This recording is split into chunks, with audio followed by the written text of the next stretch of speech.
Hi there, this is Dr. with 3 Years of Wrestling bringing you your Impact Review. I apologize for being late.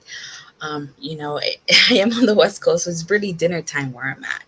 Alrighty, so Impact, tonight's episode of Impact started off with a Moose segment backstage saying that he was furious, that he was screwed out of the match, and he wanted answers. And Sammy Callahan was fired.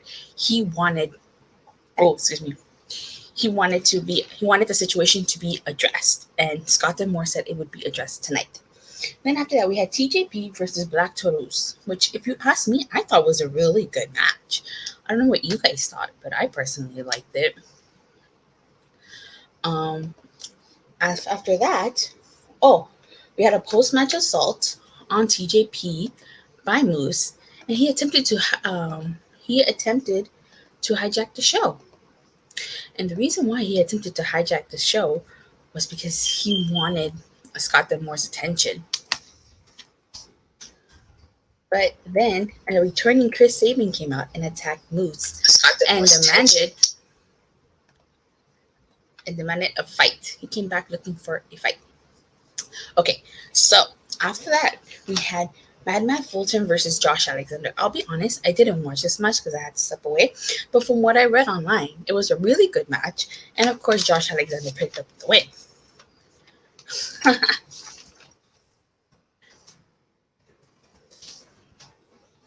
So, there was a post-match attack on Matt Fulton by Ace Austin. Hold on, let me drop the link so that you can join.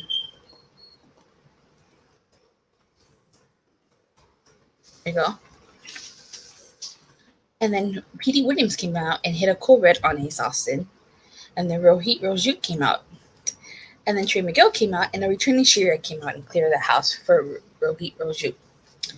Then after that, we had the debut of Steve McMahon versus Jason Page, I believe. And I thought it was an impressive debut from what I saw. Of course, Steve McMahon picked up the win. Steve McMahon is formerly Steve Cutler of the Forgotten Sons in WWE. Then we had Rachel Aaron versus Tanel Dashwood, which I thought was an okay match. Wasn't, the best, I would say. But it was okay. What did you guys think? So far, what did you guys think of Impact? Did you guys like it? Or no? Did you guys... Oh, what did you guys think of the show? Well, there's still... There's... Okay, so then after that... Obviously, Tanel Dashwood won with the help of Caleb with the K. Then we had Kojima versus Rhino. If Kojima won... hold on, you guys, and I'm being joined by a very special guest. He's been on my podcast before.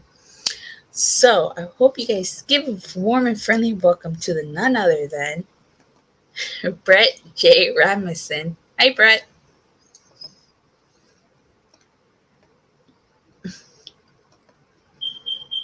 I can't hear you. Your mic is muted. Well, in the meantime, while Brett gets that taken care of, we had Kojima versus Rhino. If Kojima won, he and Eddie Edwards would get a tag team title match. So, Mike, there we go. All right, I think I got it. There we go. Yay! Yay! All right. Yeah. All right. So, what'd you think of Impact tonight? I mean, it was good. What did it opened with? What was it? TJP versus Black Taurus. Yeah, that was good. That was great. That was really good. So, do you want to? Can you take over for a bit while I send out the tweet? Sure. Where are we at right now? Well, actually, it was already on Rhino versus Kojima. But you can give me your take on, because I didn't watch Matt Fullerton versus Josh Alexander or Steve McMahon versus Jason Page. So you can go ahead and give me your ideas on those matches. Well, I sent out the tweet. Well, I mean, Josh Alexander, mind you, I have caught bits and pieces of this episode of Impact. Ooh, just kidding. I did too. I need to Don't go tell me to ahead shut up on my. Don't tell me to shut up on my own stream. I'm sorry. I apologize. I'm sorry. Oh, shit. Technical difficulty. Sorry, Yep. Sid. What to do? Oh, Sid. Let me formally introduce you. Sid, this is Brett. Brett, this is Sid. What's up, Brett? Yo, Sid, what's up? Sid, we consider ourselves to be DX, so Sid is the Road. road dog of the group. Okay, awesome. So go ahead, Brett. Tell me what you thought of Josh Alexander versus Mad Foolish, and why. Go ahead and set up the tweet. I mean, it was a very solid match with it. Like, that's what I love about Impact is that I'm here to watch some really solid matches. And I will say, since the AEW partnership, it has definitely gotten much better. They're not doing like the whole weird like Wrestle House like they were doing that before. Hey, I like Wrestle House. That's when I started watching Impact. That's what got me hooked on Wrestle. I mean, look, it like to each their own, and it's fine. But like, I like again for me, like I got into Impact or TNA when it was the Aces and Eights and Fortune versus Immortal. So the bad times. But again, the match was solid. I very much enjoyed Moose hijacking the show, and then Chris Sabin coming in to beat his ass because he's like, "Well, you put me on the shelf for a bit. I'm here to beat your ass." That was great. I love it. Yeah, I definitely agree. It was great. Sin, you didn't even watch the show. What? No, I didn't watch it. I didn't do a watch along, so I'm like, I'm not watching it. Oh, sorry, Sin. Sorry. You didn't watch the show, though. Don't take it personal. Okay, no problem. Okay. Go ahead. Take over. With that, I don't know why I'm trying to fix my screen with my camera or whatever, but anyway, whatever. That was really good. That was definitely very good. You want to talk about the Steve Macklin squash match? Go ahead. I didn't see that one. Oh man, Steve Macklin, that's actually Cutler. That's Cutler from the Forgotten Sons. Yeah, Steve Cutler, right? That's what I just said. Yeah, that's Cutler. Yeah. Oh man, I love it. Cutler's back as Steve Macklin. Yes, let's go. I love it. Yes, please. I love all of that. It's great. Nice. So, what did you think of Kojima versus Rhino? Great match. Kojima looked great. Rhino looked. Kojima. Kojima won that. Kojima, of course, that's what I thought. Yeah, Kojima but won now Eddie Edwards and him are going to get tag title shots, right? I mean, maybe. I don't know. That's what it said. That's what it said. If Kojima won, they would get a tag title shot. Oh, good stuff then. I very much am glad that's the case then. Alrighty. So, what did you think of the ending? What, are you talking about the main event, which was the firing? Yes. Well, you missed the women's match. There was a women's match between... No, I know. It's Tenille Dashwood versus Rachel Ellering. So, okay, let's go with that. So, go ahead. Tell me, what did you think of that?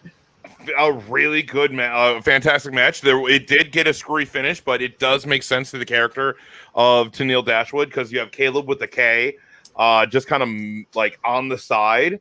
But I don't believe it's like in the vein like how WWE like there's always like there's somehow some way a screwy finish. Where with this, Tenille very much was like Tenille has been able to prove herself in other matches that she can fight. But this was when pretty much Caleb used his like ring light on his phone because he's a social media. The whole gimmick of Tenille is that she's a social media influencer, and that's why she has Caleb around. And Caleb was able to help her get the win. I'm fine with it. I do not mind, and I very much love Tenille Dashwood, and I love her healing. It's great. They're funny. Alrighty then. So next we get to the main event of Impact, which was them addressing the whole situation that happened at Against All Odds, which I told you was going to be screwy finish. But you were like, no, Omega's gonna pin Moose clean. Who was right? I guess you. I mean, like I mean, I very much thought that we would get a more solid match, but I guess because it's on I Impact, I don't told you. know. And who said the Young Bucks was going to interfere? I mean, yeah, I guess so. Fine. You win. Hey, but like, mind you, like I saw that finish at Against All Odds, and I very much wanted a clean finish. I knew we weren't. I told you we weren't going to get a clean finish, but you didn't believe me. But yeah, I mean, but with this, I very much enjoyed it. Do you want to do the play-by-play or? No, so you enjoyed. This main event was great. This like ending was awesome. I loved it. The fiery. Yeah, this was what ended the show. All right. Yes. So, okay. So, of course, it ended with Don Callis and Scott Denmore coming out to the ring. And as Rose Montana would say, who, by the way, is my co-host. Yeah, you should subscribe to Rose Montana if you haven't already done so. Tommy Dreamer has to be involved in everything. As early in the night, Scott Denmore said that a representative from Impact Anthem was going to be here to address the situation, and it ended up being Tommy freaking Dreamer. I love it. As always, Tommy Dreamer has to be involved in every little thing that happens. Tommy Dreamer is like such like an integral part to Impact. Like I remember watching him in TNA during the Asylum days. Now I'm too bright. I was too dark. Now I'm too bright. I'm trying to figure this out. Let me turn off one light. All right. So, and then Tommy Dreamer comes out and says, "Oh, there we go," and says that they reinstate Sami Callihan, which it's official. It's gonna be Omega versus Sami Callihan at Slammiversary, and he said someone needs to get fired, which I'm not surprised it was Don Callis because it was revealed that he's no longer EVP of Impact Wrestling. But what are your thoughts on that? So first you had Sami Callihan mad as hell, and he came out, and you had security come and try to get him. And he was pretty much like, I need to talk to Scott D'Amore. And D'Amore comes out to go ahead and talk to Sammy, and D'Amore pretty much says, like, for once, yeah, I know you're like all about getting into fights, but for once, trust me, trust what I'm doing. And he goes, all right, fine. And then he poofs out of there. And then you have Don Callis come out, and then you have the whole firing, and then you have Tommy Dreamer. I loved it. I popped when Tommy Dreamer comes out, and Scott D'Amore is like, Tommy, please not now. We're like, not now. We're in the middle of something. Like, no, I'll deal with you later. Right now, I need to deal with this. And they don't know. Like, I love the whole, like, I know that he's the Anthem guy. But I love it that neither of them were like, Tommy Dreamer, get out of here. Like, what are you doing here? And like the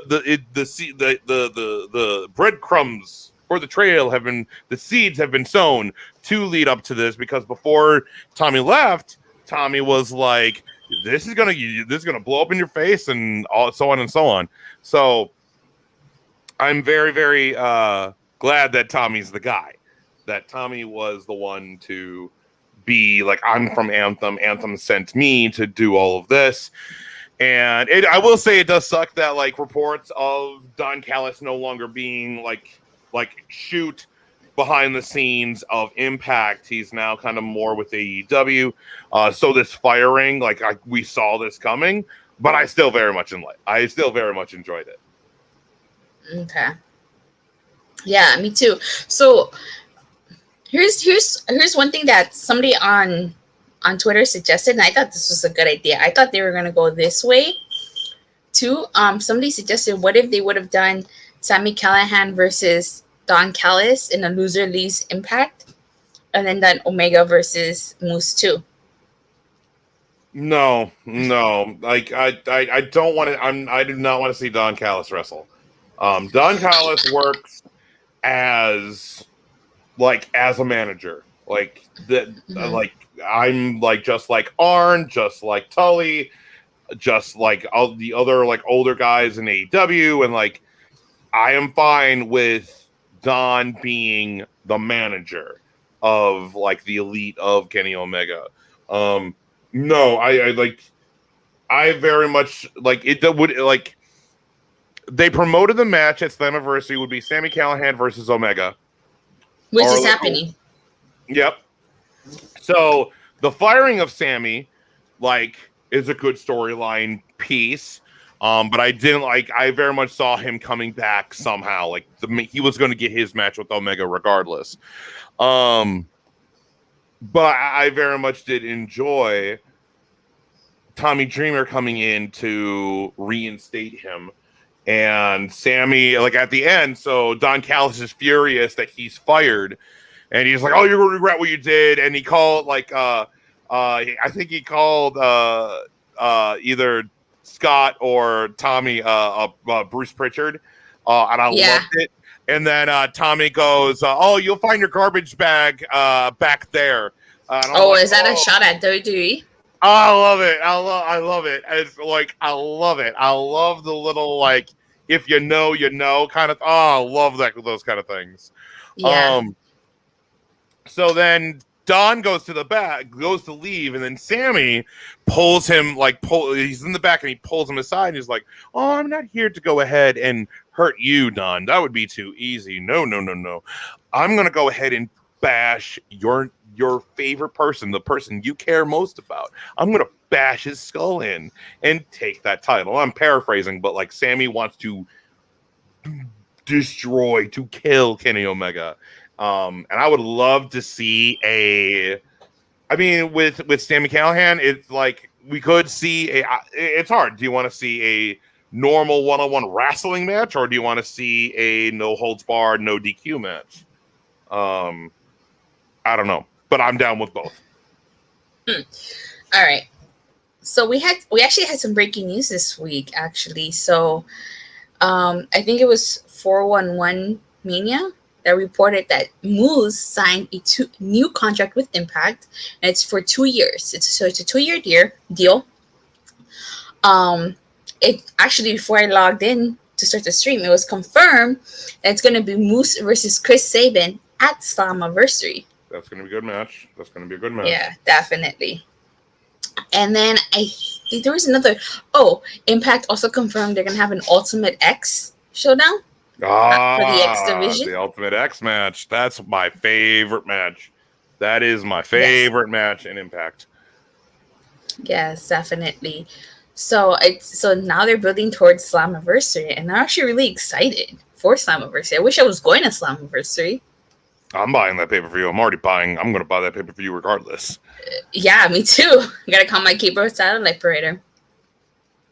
Oh man, like Slammiversary, and then like we're gonna get some debuts because that's what they're teasing. Because all the first batch of firings from WWE are gonna be there. Like that's when they can show up. So I'm excited. Like, do you think the Iconics will show up? I personally am a huge fan of the Iconics. I love the Iconics. I personally want the Iconics in AEW more than Impact because if I would have to look at the women's rosters between Impact, AEW, and WWE, the one that is utilizing them the best currently would be Impact.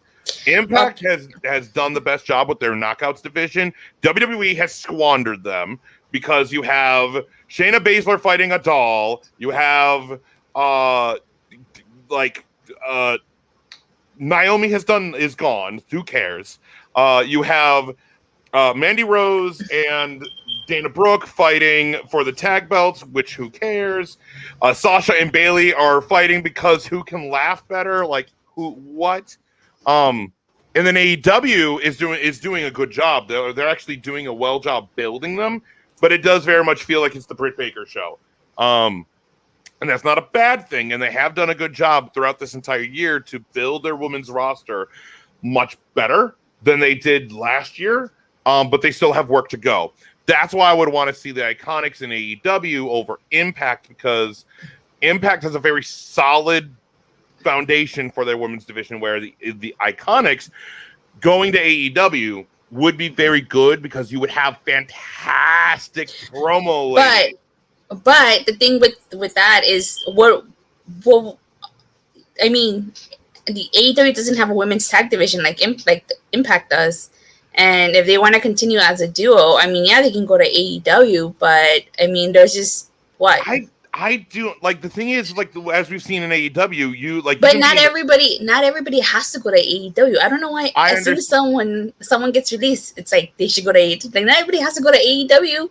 I understand that. Personally, but like, I would love to see the Iconics at Impact. I would love that too. I just feel that the Iconics have that star power that would be able to propel AEW better than in Impact, because Impact, in my opinions, one of the drawing points of Impact is their women's division, is the Knockouts division, and they have like Tenille Dashwood, they have Deonna Purrazzo, they had Jazz, they have many other people there in their women's division where, like, I mean, again, regardless whether they go to Impact or AEW, it doesn't matter. That's no matter what, either promotion is going to use them well. I have faith in both promotions using them well. But the thing is that if the Iconics go to AEW, they can still be together. They can still use it, or even better, they could show up at the same time, but they're not together. They could be separate. Like, that would be really cool. I like seeing them as a tag team, of course, and that's what I would love to see. And if we get that, awesome. But there is you know what I like? I like how you like swerve off topic. Like we just go in a million different directions. Stuff. It's cool though. It's cool. You know, it keeps the show entertained. But let's pull it back together to Impact. I mean, I've been talking about Impact, but yeah, you were talking about the Iconics for the last. You brought that up. Yeah, I just wanted to make like. You know, I just wanted you to say, "Hey, did they show up?" You just went on and on and on. Alrighty. So, overall, what would you rate tonight's episode of Impact on a scale of 1 to 5? A 3. This was solid. Really, really solid. Oh my God! I swear, show here he gets so mad because he doesn't like for the shows to be rated. He doesn't like it when we rate shows down the middle. So, but I don't care. He's not. Solid show. I'm gonna rate it down the middle. I have to agree with you at 3. Solid show. Like, what do you like? It's a solid show. Just because it's it's a 3 out of 5, a solid show, that doesn't mean that it's bad. I watched it. I enjoyed it. There were things where, like, again, I would say this: if I didn't know Don Callis was already not EVP, that wasn't working behind the scenes, I probably would have popped way harder and much more for it. But I saw this coming. It was an enjoyable bit because that was the storyline they're telling. So they kept telling the story. They didn't like switch it or change it because, oh no, the dirt sheets know. They kept to their storyline. So I'm fine with it. Oh no, it's a 3 out of 5 show. Like, that's not a bad thing. No. I was just saying because like 3's right down the middle, and he doesn't. It's just a joke. It's just a little inside joke between us. Yeah. All right. Well, I agree with you. I'll give it a 3 out of 5 as well. From the parts that I saw, I really like the show. I'm excited for Slammiversary. Oh, it's gonna be so good. Yeah, it's definitely really good. I know. Do you have anything to plug? Are you still doing EC? I was gonna say EC3. E3. EC3. Trouble. Are you still doing E3? I'm sorry, I was marking out. You can hit me with the copyright strike. I'm singing. That there's no way they can go ahead and hit that. And mind you, if EC3 shows up at Slammiversary, I'm going to lose my mind. I love EC3, and the WWE screwed him, and I hate it. And I'm so glad he's back in Impact. And I wish him. I pray for him to get better because I know he's like injured and stuff. So I cannot wait for his return. Cannot wait for EC3's return. Okay, so do you have anything to plug or promote? I mean, I know last time you were talking about E3. Are you still covering that or no? No. So E3 finished this past Tuesday. Right now, if you go to the Brotherhood of Geeks on YouTube, youtube.com/Brotherhood of Geeks, we have some reaction clips from E3. So some of like the best reactions that was revealed, and even like new video games, stuff like that. But every Monday we have a PlayStation podcast called Dual Shocked. It will not be this coming Monday. This coming Monday will be our E3 review. So you say because you would be too busy watching Monday Night Raw. I still watch Raw. I still watch Raw. If I didn't have to do it, I hate Raw. But, all right, well, go ahead, continue. But every Monday we have our PlayStation podcast called Dual Shocked. And then throughout the week we have other videos. We do unboxings, we do video game reviews, we do reaction videos to different movie trailers and video game trailers and other things. And I sometimes talk about wrestling on there. Or I'll just show up here and annoy Datala with wrestling stuff and pull everything off topic because hey, it's me. So yeah, go to youtube.com/Brotherhood of Geeks. You can follow me on Twitter at DualShockedBOG. You can also go to twitch.tv/Brotherhood of Geeks to watch it. Yeah. Mm-hmm, yeah. We have a twitch.tv/Brotherhood of Geeks to watch us stream when we are playing video games and stuff like that. And then you can also follow, we have a Facebook page called facebook.com/TheBrotherhood of Geeks. But yeah, subscribe to the channel. Go to youtube.com/Brotherhood of Geeks. Subscribe, like, comment, share, tell everyone you know, tell everyone you don't know, tell all your wrestling friends, tell all your non-wrestling friends, all that kind of good stuff because I cover a bunch of stuff. Wow, okay. Thanks for that, Brett. All right, well, we hope you guys enjoyed this review of Impact Wrestling, and I will see you guys tomorrow for Friday Night SmackDown and AEW Dynamite review. So that cage match. Ooh boy, that cage match. Wardlow versus Jake Hager in that MMA rules cage match. Yeah. Okay. So please don't forget to like and subscribe. Thank you guys all for watching. Bye.